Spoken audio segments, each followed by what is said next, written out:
পথ দুর্ঘটনায় জখম অভিনেতা সোনু সুদের স্ত্রী সোনালী সুদ। তিনি প্রযোজক। গতকালই পথ দুর্ঘটনায় তিনি জখম হন। সোমবার গভীর রাতে মুম্বাই নাগপুর হাইওয়েতে পথ দুর্ঘটনার শিকার হয় সোনালী সুদের গাড়ি।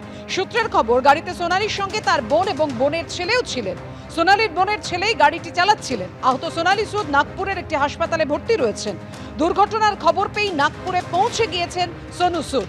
সংবাদ মাধ্যমকে সোনু জানিয়েছেন, সোনালী বিপদমুক্ত এবং তার আঘাত গুরুতর নয়, তবে চিকিৎসকের নজরদারিতে রয়েছেন তিনি।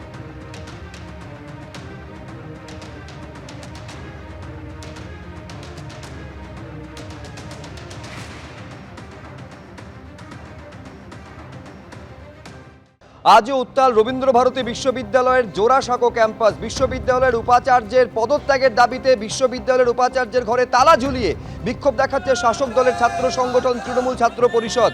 দেখতে পাচ্ছেন যখন তালা ঝুলিয়ে দেওয়া হচ্ছে সেই মুহূর্তের ছবি। একেবারে বিশ্ববিদ্যালয়ের উপাচার্যের বিরুদ্ধে বিক্ষোভ দেখাচ্ছেন তৃণমূল ছাত্র পরিষদের সদস্যরা। উপাচার্যের ঘরে তালা ঝুলিয়ে বিক্ষোভ টিএমসিপির। রাজ্যপাল নিযুক্ত অস্থায়ী উপাচার্যের অপসারণের দাবিতে চলছে বিক্ষোভ। বিশ্ববিদ্যালয়ের গেটে বিক্ষোভ তৃণমূলের শিক্ষা বন্ধু সমিতির।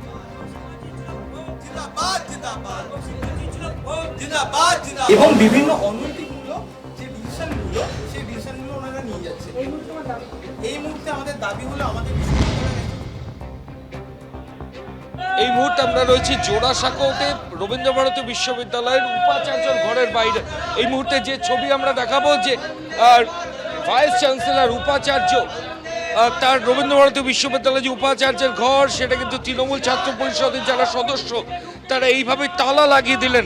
সরাসরি ছবি আমরা দেখাচ্ছি বিশ্ববিদ্যালয়ের উপাচার্যর ঘরের বাইরে। এই মুহূর্তে তৃণমূল ছাত্র পরিষদের তরফ থেকে বিক্ষোভ চলছে। ভিসির পদে যিনি রয়েছেন তার অপসারণ চান তৃণমূল ছাত্র পরিষদের যারা সদস্য সমর্থক। অন্যদিকে বাইরে বিশ্ববিদ্যালয় গেটের বাইরে শিক্ষা বন্ধু যে সংগঠন, সেই সংগঠনের তরফ থেকেও কিন্তু ক্রমাগত বিক্ষোভ দেখানো হচ্ছে। এই মুহূর্তে জোড়াসাঁকোতে রবীন্দ্রভারতী বিশ্ববিদ্যালয়ের যে উপাচার্য তার ঘর তালা বন্ধ। আমরা কয়েকজন ছাত্রের সাথে একটু কথা বলার চেষ্টা করব এবং তারপরই গোটা বিষয়টা কিন্তু গতকাল থেকে এখানে অশান্তি হয়েছিল। এই মুহূর্তে বাইরে পুলিশ আধিকারিকরা রয়েছেন এবং এই মুহূর্তের ছবি যেটা দেখাচ্ছি, যে অবস্থান বিক্ষোভ তৃণমূল ছাত্র পরিষদের। কি দাবি আপনাদের? আমাদের মূলত দাবি হলো আমাদের বিশ্ববিদ্যালয়ের এখন যিনি অস্থায়ী উপাচার্য রয়েছেন তিনি একজন প্রাক্তন বিচারপতি এবং তিনি কিছু অনৈতিকভাবে ডিসিশন নিয়ে গেছেন বিশ্ববিদ্যালয়ের ক্ষেত্রে, যেই ডিসিশনগুলি নেওয়ার এখতিয়ার তার নেই। তাছাড়া কালকে আমরা যখন এখানে শান্তিপূর্ণভাবে বিক্ষোভ করছিলাম, আমাদেরকে বিশ্ববিদ্যালয় প্রাক্তরে ঢুকতে দেওয়া হয়নি। ভিসি নির্দেশ দিয়েছিল যে ওরা যেন না ঢুকতে পারে, বিশ্ববিদ্যালয়ের মেন গেটে তোমরা তালা দিয়ে দাও। তার নির্দেশে এখানে নিরাপত্তা রক্ষীরা আমাদেরকে বিশ্ববিদ্যালয় প্রাঙ্গণে ঢুকতে দেয় না, ভেতর থেকে ওরা তালা দিয়ে দেয়। তাই জন্য আজকে আমরা সকাল সকাল এসে যে ক্যাম্পাসে সাধারণ ছাত্রছাত্রী ঢুকতে পারবে না, সেই ক্যাম্পাসে কি করে একজন অবৈধ ভিসি ঢুকতে পারে, তাই জন্য আমরা আজকে ভিসির ঘরের সামনে আমরা এখানে তালা লাগিয়ে দিয়েছি। সব মিলিয়ে রবীন্দ্রভারতী বিশ্ববিদ্যালয়ের জোড়াসাঁকো যে ক্যাম্পাস, সেখানে কিন্তু এই মুহূর্তে বিক্ষোভের ছবি তৃণমূল ছাত্র পরিষদের তরফ থেকে উপাচার্যের ঘরের বাইরে এইভাবেই তালা লাগিয়ে দিয়েছেন তৃণমূল ছাত্র পরিষদের সদস্যরা। ক্যামেরায় শান্তনু দত্তের সঙ্গে ময়ূখ ঠাকুর চক্রবর্তী, এবিপি আনন্দ, কলকাতা। আমাদের মূলত দাবি হলো আমাদের বিশ্ববিদ্যালয়ের এখন যিনি অস্থায়ী উপাচার্য রয়েছেন তিনি একজন প্রাক্তন বিচারপতি এবং তিনি কিছু অনৈতিকভাবে ডিসিশন নিয়ে গেছেন বিশ্ববিদ্যালয়ের ক্ষেত্রে, যেই ডিসিশনগুলি নেওয়ার এখতিয়ার তার নেই। তাছাড়া কালকে আমরা যখন এখানে শান্তিপূর্ণভাবে বিক্ষোভ করছিলাম, আমাদেরকে বিশ্ববিদ্যালয় প্রাক্তরে ঢুকতে দেওয়া হয়নি। ভিসি নির্দেশ দিয়েছিল যে ওরা যেন না ঢুকতে পারে, বিশ্ববিদ্যালয়ের মেন গেটে তোমরা তালা দিয়ে দাও।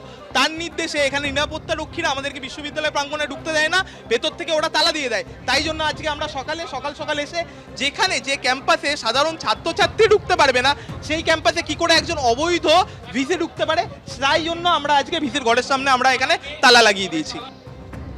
একেবারে স্পষ্টত অভিযোগ করছেন আন্দোলনরত ছাত্ররা যে নিয়ম বিরুদ্ধভাবে যে সমস্ত সিদ্ধান্ত নেওয়ার অধিকার তার নেই, অন্তর্বর্তীকালীন উপাচার্য সেইটা করছেন, ফলে ঢুকতে দেবেন না উপাচার্যকে, এই জন্য তালা ঝুলিয়ে দেওয়া হয়েছে উপাচার্যের ঘরে। এবার যার বিরুদ্ধে এত ক্ষোভ তৃণমূল ছাত্র পরিষদের, সেই অন্তর্বর্তীকালীন উপাচার্য শুভ্রকমল মুখোপাধ্যায়, তিনি কি বলছেন দেখুন। আমি বলবো সমস্ত ছাত্রছাত্রীরা নেই, যারা ইউনিভার্সিটিতে শুধু পলিটিক্স করবার জন্য ঢুকেছে, পড়াশোনা করতে না, সেই রকম আছে কিছু। আর কিছু কর্মচারী আছেন যারা নিজের কাজ না করে এই কর্মগুলো করে যাচ্ছেন। আমি তো নিজে নিজে সেখানে বসিনি, আমাকে হিজ এক্সেলেন্সি দি গভর্নর, যিনি চ্যান্সেলর অফ দ্য ইউনিভার্সিটি, আমাকে অ্যাপয়েন্টমেন্ট করে দিয়েছিলেন। এবার এই আমার অ্যাপয়েন্টমেন্ট বা ভাইস চ্যান্সেলর অ্যাপয়েন্টমেন্ট গুলো এরা চ্যালেঞ্জ করেছিলেন হাইকোর্টে, সেখানে ফলপ্রসূ হয়নি। সুপ্রিম কোর্টও গেছে, সুপ্রিম কোর্টও ফলপ্রসূ হয়নি। সুপ্রিম কোর্ট একটি কমিটি করে দিচ্ছে যেখানে ভাইস চ্যান্সেলর সিলেকশনের জন্য, তার প্রধান একজন রিটায়ার্ড চিফ জাস্টিস। তো ওরা সিলেক্ট করে দিলে ভাইস চ্যান্সেলর অ্যাপয়েন্টমেন্ট হলেই চলে যাব। তো আমাকে চ্যান্সেলর অ্যাপয়েন্টমেন্ট করেছেন as a vice chancellor, interim vice chancellor with all powers and duties of the vice chancellor. তো এখন এরা যে আন্দোলন করছে, আমি চলে গেলে ততক্ষণ না নতুন ভাইস চ্যান্সেলর আছে, তাহলে কি হবে? ইন্টাররেগনাম পিরিয়ডটা কি হবে?